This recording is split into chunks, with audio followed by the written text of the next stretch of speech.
नमस्कार दोस्तों, एक बार आपका फिर से स्वागत है हमारे प्यारे से यूट्यूब चैनल पर। आशा करता हूँ आप एकदम सुरक्षित और स्वस्थ होंगे। आज मैं आपके समक्ष जो वीडियो लेकर के आया हूँ वो आपके परीक्षा जो 13 तारीख को फिजिकल एजुकेशन का है उसके दृष्टि से बहुत ज़्यादा ही महत्वपूर्ण होने वाली है। क्योंकि हमने जो आपके पहले जो फिजिकल एजुकेशन की किताब के जो पहले जो 5 चैप्टर हैं उसके जो सबसे महत्वपूर्ण 3 अंक और 5 अंक के और प्लस में MCQ जो सबसे महत्वपूर्ण थे उसकी वीडियो अपलोड कर दी है। अगर आपने वो नहीं देखी है तो पहले जा कर के आप उस वीडियो को देख लें। उसके बाद आज जो हम आपको वीडियो डाल रहे हैं उसमें हम आपको जो बाद बाकी जो 5 चैप्टर थे उसके जो 3 अंक और 5 अंक के और प्लस में जो MCQ जो सबसे महत्वपूर्ण थे जो आपके परीक्षा में पूछे जा सकते हैं वो हम आज आपको करवाएंगे। अगर आप हमारे यूट्यूब चैनल पर पहली बार आए हैं तो आप हमारे यूट्यूब चैनल को सब्सक्राइब कर सकते हैं, जिससे हम कोई भी स्टडी से रिलेटेड जो वीडियो डालें तो आपको सबसे पहले नोटिफिकेशन मिल सके।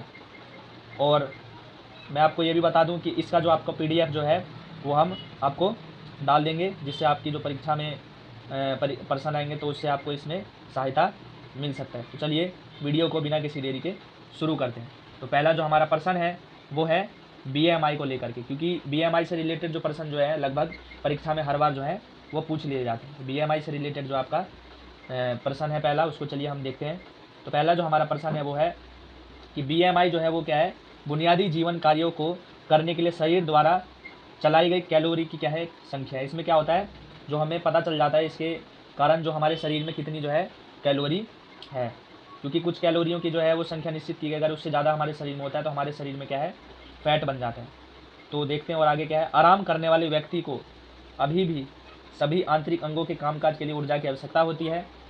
उस ऊर्जा को बेसल चयापचय दर कहा जाता है। तो BMI सबसे पहले हम ये जानते हैं कि है क्या। तो BMI जो है इसका फुल फॉर्म जो आपका परीक्षा में आता है वो है बॉडी मास इंडेक्स, शरीर द्रव्यमान सूचकांक। तो BMI क्या है, एक आपका एक यंत्र मान लीजिए ये है, जिसके कारण हम जो है अपने शरीर के कैलोरी का जो है उसको जो है नाप सकते हैं और हमारे शरीर का जो आदर्श भार होता है उसे हम नाप सकते हैं। बस इतना ही आपको जो है BMI में याद करना है। उसके बाद चलते हैं हम अगले वाले प्रश्न पर। अगला जो हमारा प्रश्न वो है चेयर सीट व रीच परीक्षण, इस प्रक्रिया का वर्णन करना है हमें। तो देखते हैं इसमें क्या क्या चीज़ें होती है। तो चेयर सीट व रीच परीक्षण जो है वरिष्ठ नागरिकों के लिए किया जाता है। सबसे पहले हमें ये जानना है ये चेयर सीट जो है, ये जो परीक्षण जो है ये होता किस लिए है, किन के लिए है। तो ये जो है होता है वो है वरिष्ठ नागरिक, जो जिनकी जो है उम्र जो है लगभग ये मान लीजिए 55 साल से ज़्यादा होती है, तो वो जो है इस व्यायाम को करते हैं। इसका काम क्या होता है कि ये निचले भाग की लचक का क्या करता है, मूल्यांकन करता है कि जो ये अगर मान लीजिए कर सकता है तो वो क्या है उस समय की अवस्था के अनुसार क्या है फिट है। ये क्या है, एक आसन है। आसन मान लीजिए जो गतिशीलता संबंधी कार्यों के लिए, जैसे कार में बैठना अथवा जूते का फीता बांधना, इन सब चीज़ों से हम क्या है अपना प्रैक्टिस कर सकते हैं। जैसे कि मान लीजिए होता कैसे है, तो ये देखते हैं कैसे होता है। एक कुर्सी पर हमें क्या करना है, बैठ जाना है और सीधा जो है हमें नीचे की ओर झुकना है और हाथ से जो है क्या करना होता है, जूते को टच करना होता है। तो इससे क्या होता है, हमारा प्रशिक्षण जो है वो हो जाता है। उसका चलते हैं अगले पर। अगला है हमारा शक्ति को निर्धारित करने वाले शरीर क्रियात्मक कारक बताने। शक्ति को जो निर्धारित करने वाले कारक हैं उनके बारे में हमें बताना है। तो किसी व्यक्ति की शक्ति जो प्रभावित जो है वो निम्नलिखित कारकों पर क्या है, निर्भर करती है। सबसे पहला जो है वो क्या है, मांसपेशियों के आकार पर निर्भर करता है। शक्ति जो है सबसे पहला मांसपेशियों के आकार पर निर्भर करता है। बड़ी या विशाल मांसपेशियाँ अधिक शक्ति उत्पन्न करती है। हम जानते हैं कि जिसकी अच्छी बॉडी होती है, बड़ी है, उनके मांसपेशियों का आकार होता है तो क्या करता है वो अधिक शक्ति उत्पन्न करती है। पुरुषों की मांसपेशियाँ बड़े होते हैं महिलाओं के अपेक्षा। पुरुषों की क्या है, मांसपेशियाँ बड़ी होती है, जिससे वो बड़े बड़े काम जो है पुरुष इस कारण ही कर पाते हैं। भार प्रशिक्षण की सहायता से मांसपेशियों के आकार को बढ़ाया जा सकता है। मतलब जैसे कि कोई भी भार उठाना, जैसे डंबल उठाना, तो इन सब से हम क्या कर सकते हैं, मांसपेशियों के आकार को बढ़ा सकते हैं। उसके बाद दूसरा है हमारा शरीर का भार। ये क्या करता है, शरीर शक्ति को निर्धारित करता है। दूसरा कारण है हमारा शरीर का भार। तो देखते हैं कैसे करता है ये। अधिक भार वाले व्यक्ति हल्के व्यक्ति की क्या अपेक्षा अधिक शक्तिशाली होते हैं। क्या होते हैं, जो अधिक भार वाले व्यक्ति होते हैं वो क्या होते हैं, हल्के व्यक्ति वाले जो व्यक्ति होते हैं उनसे ज़्यादा ही क्या होते हैं, वो शक्तिशाली होते हैं। वो ज़्यादा क्या है, उनसे ज़्यादा काम कर सकते हैं। जैसे अधिक शरीर भार वाले भारोत्तोलक, जो भारोत्तोलक एक खेल है, इसमें वही व्यक्ति भाग ले सकता है जिसके शरीर का वजन जो है वो ज़्यादा होता है और वो आसानी से क्या करता है, इसमें जीत जाता है। तो ये था हमारा दूसरा पॉइंट। अब चलते हैं तीसरे पॉइंट पर। तीसरा है हमारा मांसपेशीय संरचना। देखते हैं इसमें क्या है। जिन मांसपेशियों में फोर्स ट्विच फाइबर की प्रतिशतता अधिक होती है वे अधिक शक्ति उत्पन्न करते हैं। ऐसे व्यक्ति जिनका जो फाइबर होता है, ये 2 प्रकार के फाइबर होते हैं। पहला फाइबर ये है फास्ट ट्विच फाइबर, तो जिनमें ये ज़्यादा होती हैं वो क्या होते हैं, वो ज़्यादा शक्तिशाली होते हैं।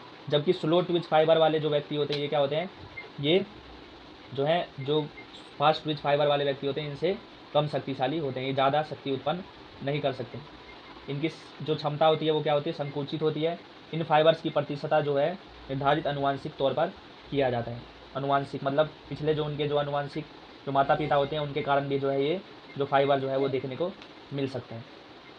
उसके बाद अगला है हमारा तंत्रिका आवेग की प्रबलता। तंत्रिका आवेग की प्रबलता, जब किसी केंद्रीय स्नायु संस्थान CNS, तो आप ये इसका फुल फॉर्म जो है याद कर सकते हो कि परीक्षा में आ सकता है, से आने वाली तीव्र तांत्रिक आवेग अधिक संख्या में इकाइयों की उद्दीप्त करता है, तो मांसपेशियां अधिक बल से संकुचित होती है और अधिक बल उत्पन्न करती है। तो तंत्रिका आवेग की प्रबलता जो है ये क्या है, आपका शक्ति को निर्धारित करता है। यही था हमारा प्रश्न। अब चलते हैं अगले प्रश्न पर। अगला है हमारा सहन क्षमता की को प्रभावित करने वाले शरीर के क्रियात्मक कारक के बारे में हमें बताने की सहन क्षमता को जो है वो किन किन प्रकार से प्रभावित किया जाता है। सबसे पहला हमारा है एरोबिक क्षमता से होता है। क्या? एरोबिक क्षमता से। सब अब देखते हैं एरोबिक क्षमता होता क्या है। तो एरोबिक क्षमता जो है इसमें क्या होता है, ऑक्सीजन लेना तथा ग्रहण करना क्या है, एक एरोबिक क्षमता है। ऑक्सीजन परिवहन, ऑक्सीजन अंतःग्रहण और ऊर्जा भंडार जो है ये सब क्या है, एरोबिक क्षमता है। उसके बाद चलते हैं एनारोबिक क्षमता क्या है। एनारोबिक क्षमता जो है इसमें ATP और CP का शरीर में भंडारण होता है। उसके बाद बफर क्षमता, मांसपेशियों में अम्ल संचय को प्रभावहीन बनाना, लैक्टिक अम्ल की सहनशीलता, तो यही सब चीज़ क्या है हमारे एनारोबिक क्षमता है। तो यही था हमारा सहन क्षमता को प्रभावित करने वाले शरीर के क्रियात्मक कारक। उसके बाद चलते हैं अगले प्रश्न पर। अगला है हमारा लचक को निर्धारित करने वाले शरीर के क्रियात्मक कारक के बारे में यहाँ पर बताना है। तो लचक को सबसे पहले क्या करेगा, मांसपेशियां शक्ति जो है वो निर्धारित करती है। इसमें क्या होता है कि मांसपेशियों में शक्ति का एक न्यूनतम स्तर होना आवश्यक है, विशेषकर गुरुत्व और बाहरी बल के विरुद्ध। मतलब ज़्यादा भी मांसपेशियां जो हो जाती है तो वो भी क्या होता है, वो शरीर के लिए हानिकारक होता है। तो इसमें क्या बोल रहा है कि मांसपेशियां जो है शक्ति का एक न्यूनतम स्तर यहाँ पर होना चाहिए, उससे ज़्यादा हो जाएगा तो वो भी हानिकारक होता है। उसके बाद जोड़ों की बनावट कैसी है, तो इससे भी क्या है लचक जो है निर्धारित होती है। जैसे कि मानव शरीर में कई प्रकार के जोड़ होते हैं, जैसे कि हाथ में हो गया, पैर में हो गया, तो ये सब क्या है अलग अलग प्रकार के जोड़ हैं। कुछ जोड़ों में मूलभूत रूप से अन्य जोड़ों की अपेक्षा अधिक प्रकार की गतियाँ करने की क्षमता होती है। मतलब जैसे पैर हो गया हाथ में, तो हम यहाँ पर क्या हो सकता है जल्दी मतलब स्पीड में गति कर सकते हैं। उदाहरण कंधे के बाल एवं सॉकेट जोड़ की घुटनों की जोड़ की अपेक्षा गति की सीमा कहीं अधिक होती है। तो ये था हमारा जोड़ों की बनावट। उसके बाद अगला है हमारा आंतरिक वातावरण। किसी खिलाड़ी का आंतरिक वातावरण भी खिलाड़ी की लचक को निर्धारित करता है। उदाहरण के लिए 10 मिनट तक गर्म पानी में रहने से शरीर का तापमान और लचक में वृद्धि होती है। क्या होता है कि जो कोशिकाएं वो छिद्र जो होते हैं उसमें पानी चल जाता है, जिसके कारण क्या होता है लचक जो है वो बढ़ जाए। जैसे कि तथा 10 डिग्री तापमान में अगर हो तो उसमें क्या होगा, लचक में कमी आ जाएगी, क्योंकि सारा जो है जो हमारा मांसपेशियाँ और जो हमारी त्वचा है वो क्या होगा, सिकुड़ जाता है, जिसके कारण जो है लचक ढंग से हो नहीं पाता है। उसके बाद अगला कारण है हमारा चोट। क्या होगा, चोट। अब मान लीजिए जैसे कि हड्डी में चोट लग गया, तो इसके कारण क्या हो सकता है कि लचक जो है वो हमारा कम हो सकता है। संयोजक ऊतकों तथा मांसपेशियों में चोट के कारण प्रभावित क्षेत्र से सूजन हो जाती है, जिसके कारण क्या होता है लचक में कमी आती है, जिससे लचीलापन में कमी का कारण बन सकते हैं। उसका चलते हैं अगले पर, आयु तथा लिंग। अब आयु है, अब जैसे कि मान लीजिए कोई व्यक्ति बूढ़ा हो गया, अब ये चाहेंगे कि पहले ही जैसा उसमें लचक हो, पहले जैसे काम कर सके, तो वो नहीं हो सकता। तो इसलिए आयु जो है वो जो है लचक में जो है प्रभावित करता है। उसके बाद लिंग में क्या है, अब जैसे कि पुरुष है, तो पुरुष में जो है महिला के प्रति अपेक्षा जो है लचक जो है वो कम देखने को मिलता है। उसके चलते हैं अगले पर। अगला है हमारा, ये देख लेते हैं सीधा, वंशानुक्रम। इसमें क्या जो है वंशानुक्रम, लिंगामेंट या कैप्सूल की संरचना के कारण अस्थि संरचना के जोड़ व लंबाई वंशानुगत है, जिसमें खिंचाव वाले व्यायाम के द्वारा लचक की उत्पन्न नहीं की जा सकती। मतलब वंशानुक्रम में ये होगा कि पहले भी जैसे कोई फैमिली में प्रॉब्लम होता है तो वही अगर बच्चे में प्रॉब्लम आ जाता है तो उसके कारण क्या है लचक जो है वो कम हो सकता है। उसका चलते हैं अगले क्वेश्चन पर। अगला है हमारा मांसपेशीय संस्थान पर व्यायाम के हमें क्या करने हैं, प्रभाव लिखने हैं कि व्यायाम करने से जो है मांसपेशियों के संस्थान में क्या प्रभाव आता है। तो मांसपेशियाँ एक विशिष्ट ऊतक है, शरीर और इसके अंगों की को गति देती है तथा हमारे शरीर को आकार देती है। अब व्यायाम का मांसपेशी तंत्र पर प्रभाव देखते हैं क्या है। तो सबसे पहला प्रभाव यह है कि मांसपेशियों के तापमान में वृद्धि हो जाता है। व्यायाम करने से क्या होता है, शरीर गर्म हो जाता है, जिसके कारण क्या होगा, मांसपेशियों के तापमान में भी वृद्धि हो जाता है। उसके बाद मांसपेशियों की थकान में देरी होता है, मांसपेशियों की थकान में देरी। उसके बाद रक्त प्रभाव में वृद्धि होता है। उसके बाद मांसपेशियों की अति वृद्धि हो जाती है, मांसपेशियों का जो है आकार जो है वो बढ़ जाता है, मांसपेशियों का अच्छा आकार हो जाता है। उसके कारण अगर हम लगातार जो व्यायाम करते हैं तो उससे क्या होता है, हमारे शरीर का, ये भी लिख सकते हैं आप कि सहन क्षमता जो है आपका मांसपेशियों का क्या है वो बढ़ जाता है, इसके कारण ये भी हम सब लिख सकते हैं। उसके बाद अगला है हमारा फास्ट एंड स्लो ट्विस्ट तंतु में अंतर में बताना है। 2 प्रकार के थे हमारे फाइबर, हमें पता है, तो एक फास्ट ट्विस्ट था, एक स्लो ट्विस्ट था। तो इसमें क्या बताना है, हमें अंतर बताना है। सबसे पहले देखते हैं फास्ट ट्विस्ट, तो इसका कलर जो है वो सफ़ेद होता है, और जो स्लो ट्विच है इसका कलर कैसा होता है, रंग लाल होता है। चलिए देखते हैं सबसे पहले फास्ट ट्विच है क्या।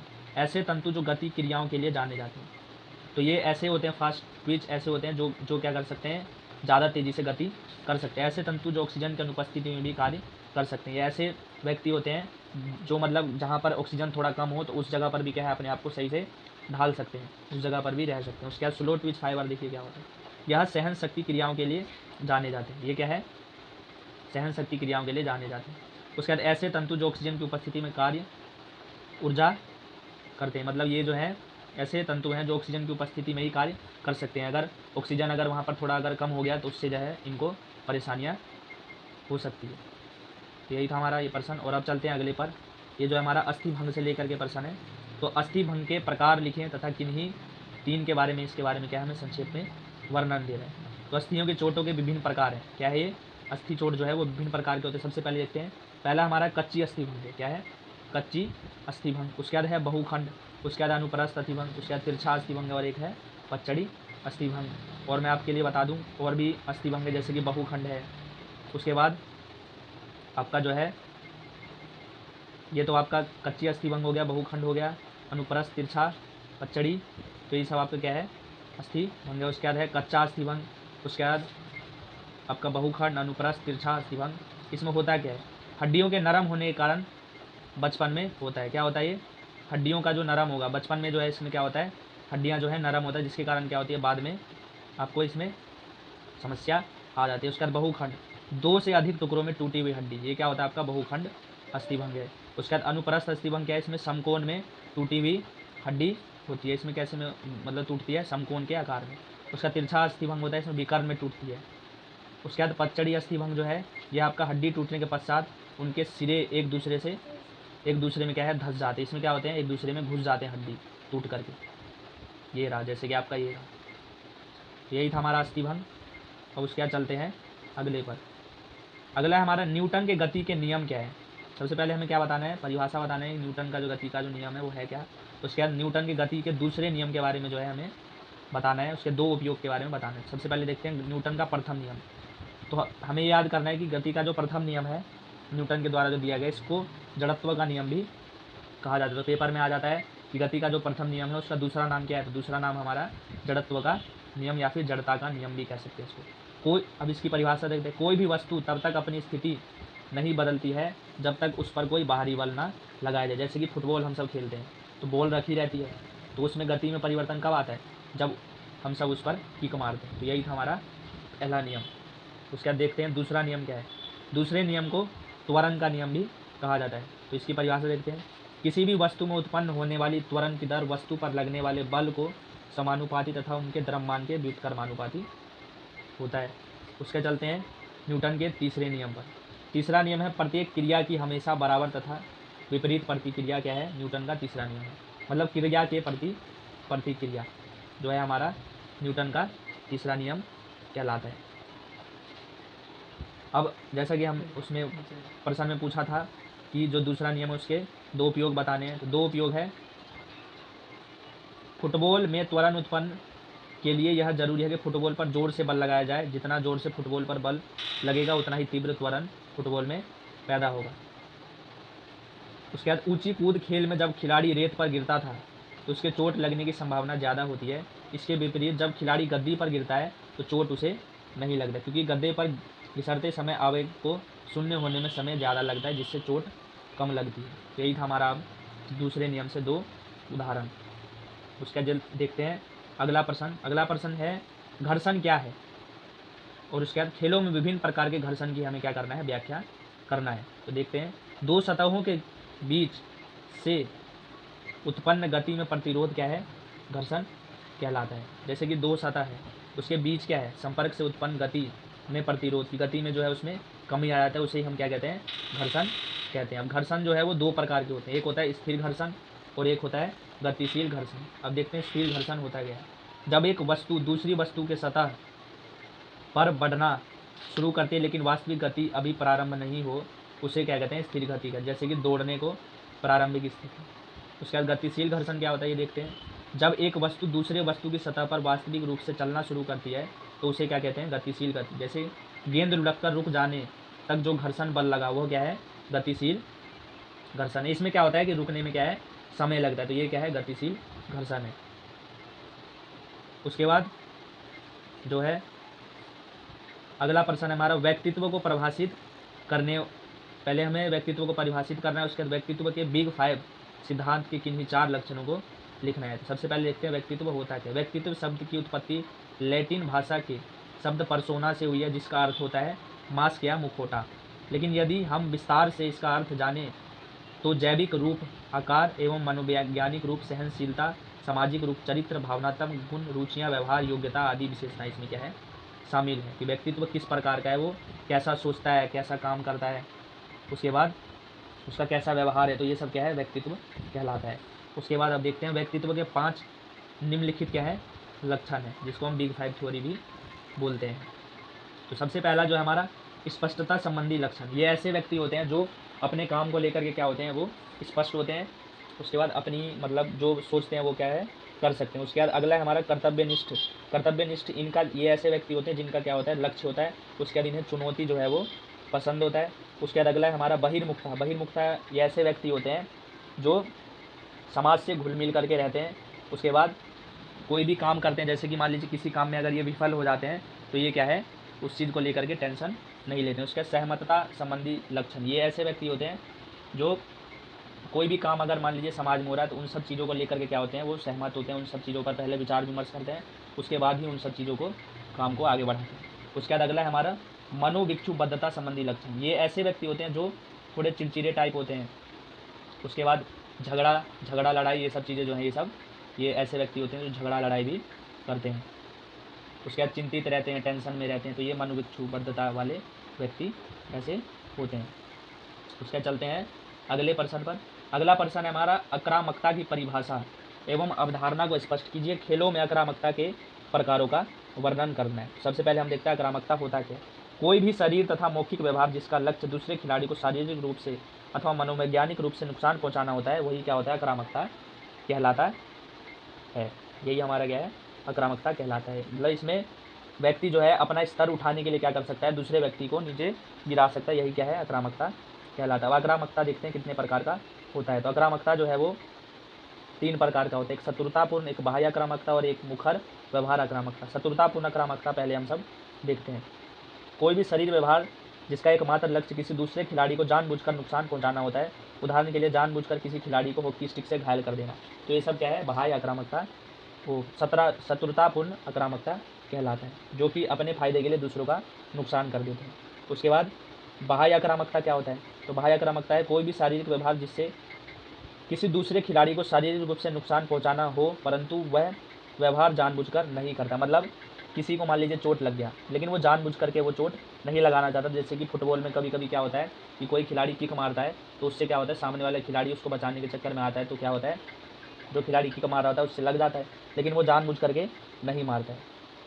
उसके बाद बाह्य आक्रामकता में ये होता है कि उच्चतम प्रदर्शन की प्राप्ति के लिए ऐसा खिलाड़ी जो है वो करता है, लेकिन उसमें क्या होता है कि दूसरे खिलाड़ी को नुकसान पहुंच जाता है। उदाहरण के लिए हॉकी स्टिक से अनजाने में किसी दूसरे खिलाड़ी को घायल हो जाना। उसके बाद मुखर व्यवहार आक्रामकता देखिए क्या होता है, वह मौखिक व्यवहार जिससे किसी खिलाड़ी को मनोवैज्ञानिक नुकसान पहुंचाया जाता है, मुखर व्यवहार आक्रामकता कहलाता है। इसमें क्या होता है, व्यक्ति जो है वो मुख से, मतलब किसी को कुछ नहीं, बिना किसी खिलाड़ी को छुए मुख से जो है उसको ऐसी ऐसी बातें बोल देता है जिससे सामने वाला खिलाड़ी जो है वो चिंतित हो जाता है। इसी को हम सब क्या कहते हैं, मुखर व्यवहार आक्रामकता। इसमें क्या होता है, नियम के दायरे में रहकर ही व्यक्ति, उदाहरण के लिए क्रिकेट खेलते समय बोले जाने वाली टिप्पणियाँ कि तू आउट हो जाएगा, ये सब चीज़ें क्या है, मुखर व्यवहार आक्रामकता कहलाता है। उसके बाद देखते हैं अगला हमारा खेल प्रतिभा विकास के मुख्य उद्देश्य क्या है, मतलब खेल प्रतिभा विकास जो है वो क्यों करा जा रहा है। तो सबसे पहला कारण क्या है, निचला स्तर पर खेल प्रतिभाओं की खोज करना, प्रतिभाशाली खिलाड़ियों का चयन करके उनका आकार, शारीरिक क्षमता और छात्र की रुचि के आधार पर रुचि बढ़ाना। उसके बाद स्कूल स्तर, जिला स्तर, राज्य स्तर, इन सब चीज़ों में क्या है, खेल अकादमी को बढ़ावा देना, प्रतिभाशाली खिलाड़ियों को खेल सुविधा प्रदान करना, खेल प्रतिभाओं में को मौका देना। उसके बाद प्रतिभाशाली खिलाड़ियों को वित्तीय सहायता देना, खिलाड़ियों का व्यक्तिगत विकास करना, समाज का सामुदायिक विकास, राष्ट्रीय विकास, ये सब क्या है, खेल प्रतिभा विकास के मुख्य उद्देश्य हैं। उसके बाद अगला है हमारा समन्वय तालमेल को बढ़ाने की प्रशिक्षण विधियाँ, तालमेल और समन्वय बढ़ाने की प्रशिक्षण विधियाँ। तो सबसे पहला है हमारा बॉल या बैलून टॉस। ये समन्वय संबंधी व्यायाम है जिसमें क्या होता है, हाथों, सिर और शरीर के अन्य अंगों के बीच समन्वय को बेहतर बनाने की सहायता होती है। इस व्यायाम की शुरुआत किसी गुब्बारे या गेंद को हवा में उछाल कर की जाती है, फिर उसे पकड़ने की कोशिश की जाती है। तो यही हमारा क्या है, बॉल बैलून टॉस। उसका चलते हैं अगले पर। अगला है हमारा रस्सी कूदना। क्या है, रस्सी कूदना, जिसके कारण क्या होता है, तालमेल बढ़ता है। इस व्यायाम का उद्देश्य हाथ, पैर और आंखों की गतिविधियों के बीच समन्वय को सुधार करना। इस व्यायाम में ऊपर से नीचे की दिशा में घूमती है और रस्सी के ऊपर से लयबद्ध तरीके से कूदना होता है। जैसे प्रतिभागी कूदने में लय हासिल करता जाता है, धीरे धीरे रस्सी घूमने की गति को बढ़ाना चाहिए। लंबे समय तक बिना रुकी रस्सी से न केवल हाथ, आंख के समन्वय में सुधार होता है बल्कि यह पैरों की गति में भी सुधार करता है। तो यही था हमारा रस्सी कूदना के कारण क्या होता है, हमारे जो है समन्वय तालमेल में क्या होता है, वृद्धि होता है। उसके बाद अगला है हमारा संतुलन व्यायाम। मतलब ऐसे व्यायाम हम सब कर सकते हैं जिससे क्या होगा, हमारे शरीर का जो आकार हो, संतुलन जो हमारे शरीर में बने। जैसे कि खड़े रहना, चलना, दौड़ना आदि के संतुलन जरूरी है। इस व्यायाम का उद्देश्य क्या होता है, लंबे समय तक संतुलन बनाए रखना, क्षमता में सुधार करना। इसकी शुरुआत दोनों पैरों पर खड़े होने से होती है। फिर एक पैर को धीरे कूल्हे तक इस प्रकार से उठाया जाता है कि दोनों पैर मिलकर 90 डिग्री का कोण बनाए। ऐसा करते समय यदि प्रतिभागी की टांग कांपना शुरू हो तो उसी अवस्था में जितना देर तक हो सके एक पैर पर खड़े होने का प्रयास करना होता है। मतलब इसमें क्या है, एक पैर पर हमें खड़ा होना है। उसके बाद अगला है हमारा निशाने लगाने संबंधी व्यायाम। मतलब ऐसा व्यायाम हम सब कर सकते हैं जिसमें क्या है, निशाना लगाकर। मुख्य उद्देश्य इसका होता है हाथ और आँख के बीच समन्वय को बेहतर करना। और देखने और सुनने में यह बहुत ही आसान सा व्यायाम लगता है, परंतु वास्तव में एक लक्ष्य पर निशाना लगाकर उसे भेजना जटिल और चुनौतीपूर्ण क्या है, कार्य है। तो यही सब क्या था हमारा जो है समन्वय तालमेल को बढ़ाने की प्रशिक्षण विधियाँ थी। से चलते हैं अगले पर। तो यही था हमारा जो 3 अंक और 5 अंक के जो 5 चैप्टर हुए थे उसके जो सबसे महत्वपूर्ण जो पर्सन थे हमने देख लिए हैं। और अब हम चलते हैं अपने जो MCQ जो हैं सारे चैप्टर के जो महत्वपूर्ण, उसे हम सब देखते हैं। तो पहला है हमारा BMI का पूरा नाम क्या है। तो BMI का पूरा नाम जो है वो है बॉडी मास इंडेक्स। उसके चलते हैं अगले पर। सामान्य बॉडी मास इंडेक्स की सीमा क्या है, तो वो है 18.5 से 24.9 तक। उसके बाद गति के लिए कौन से शारीरिक कारक की आवश्यकता होती है, तो वो होती है फास्ट ट्विच फाइबर। उसके बाद लचक को निर्धारित करने वाला शरीर क्रियात्मक कारक नहीं है, तो वो है एरोबिक क्षमता। उसके चलते हैं अगले पर। सहन शक्ति निर्धारित करने वाले शरीर क्रियात्मक कारक क्या है, तो वो है एरोबिक क्षमता। उसके चलते हैं अगले पर। शक्ति को निर्धारित करने वाले शरीर क्रियात्मक कारक क्या है, तो वह है शरीर का भार। उसके बाद ऐसा व्यवहार जो दूसरे व्यक्ति को नुकसान पहुंचाने के लिए किया जाता है उसे हम क्या कहते हैं, आक्रामकता। क्या कहते हैं, आक्रामकता। ऐसा शारीरिक व्यवहार जो जानबूझकर दूसरों को नुकसान पहुंचाने के लिए किया जाता है उसे हम क्या कहते हैं, शत्रुतापूर्ण आक्रामकता। अनजाने में की गई आक्रामकता को क्या कहते हैं, वो होता है बाह्य आक्रामकता। उसके बाद मुखर आक्रामकता की जाती है कब, मुख से की जाती है। किससे की जाती है, मुख से। उसके बाद खेलो इंडिया प्रोग्राम का मुख्य उद्देश्य क्या है, प्रतिभाओं की खोज करना। उसके बाद राष्ट्रीय प्रतिभा खोज कार्यक्रम के तहत हर साल कितने छात्रों को चयन किया जाता है, तो इसमें 1000 छात्रों का चयन हर साल किया जाता है। राष्ट्रीय प्रतिभा खोज कार्यक्रम कब शुरू किया गया, तो ये किया गया था आपका 2018 में। उसके बाद राष्ट्रीय खेल प्रतिभा खोज डैश संघ के लिए काम करता है, तो वो करता है भारतीय खेल प्राधिकरण के संघ के लिए काम करता है। उसके बाद अगला है हमारा प्रशिक्षण विधि जिसमें मांसपेशियों की लंबाई में कोई परिवर्तन नहीं आता है, उसे हम कहते हैं आइसोमेट्रिक प्रशिक्षण विधि। उसके बाद वह योग्यता जो किसी अवरोध के विरुद्ध तेजी के साथ कार्य करने में क्या है, मदद करती है, उसे हम क्या कहते हैं, विस्फोटक शक्ति कहते हैं। उसके बाद चलते हैं अगले पर। दीवार को धक्का मारना किसका उदाहरण है, तो वो है आइसोमेट्रिक का। उसके बाद उसके बाद है हमारा जहाँ मांसपेशी के लंबाई में परिवर्तन होता है उसे हम क्या कहते हैं, आइसोटोनिक हम सब इसको कहते हैं। इसका जो हमारा ऑप्शन है नहीं, तो उसे क्या कहते हैं, आइसोटोनिक।